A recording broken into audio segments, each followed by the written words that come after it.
Après le Proche-Orient, l'Europe, Barack Obama est arrivé ce matin à Berlin. Le candidat démocrate à la Maison-Blanche y est entretenu avec la chancelière Angela Merkel. Il vient de se prononcer devant plusieurs dizaines de milliers de personnes réunies près de la porte de Brandebourg, symbole de la réunification allemande. Un discours sur les relations transatlantiques qui a été, vous le voyez, très applaudi.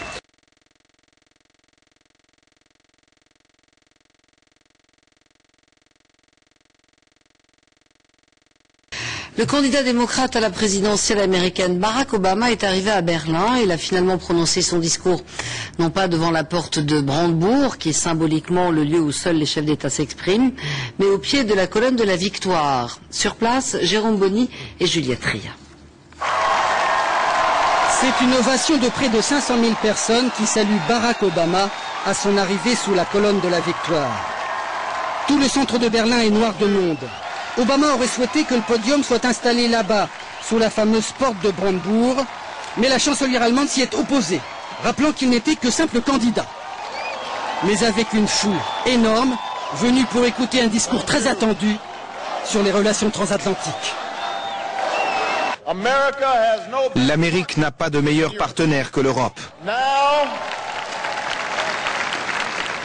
Maintenant, il est temps de bâtir de nouveaux ponts à l'intérieur du globe, aussi solides que celui qui nous relie des deux côtés de l'Atlantique. Berlin adore Barack Obama, les jeunes surtout. Il est beau, il est charismatique, et le fait qu'il soit plus jeune ne joue pas contre lui. La moitié de la politique, c'est de la communication. Bien expliquer aux gens, donner les bons signaux, accepter les discussions. Barack Obama le fait très bien. La chancelière elle-même a eu finalement un entretien chaleureux avec le candidat. Elle s'est félicitée de la vigueur de sa campagne et le maire de Berlin est lui aussi séduit. C'est un homme très charmant qui va droit au but, qui sait ce qu'il veut, qui a aussi une vision pour l'Amérique et pour le monde. Selon un sondage récent, 72% des Allemands soutiennent Barack Obama dans la course à la Maison-Blanche. En tout cas, quand on voit l'accueil triomphal réservé au candidat Obama, on peut se demander qu'est-ce que ce serait s'il revenait un jour en tant que président des États-Unis.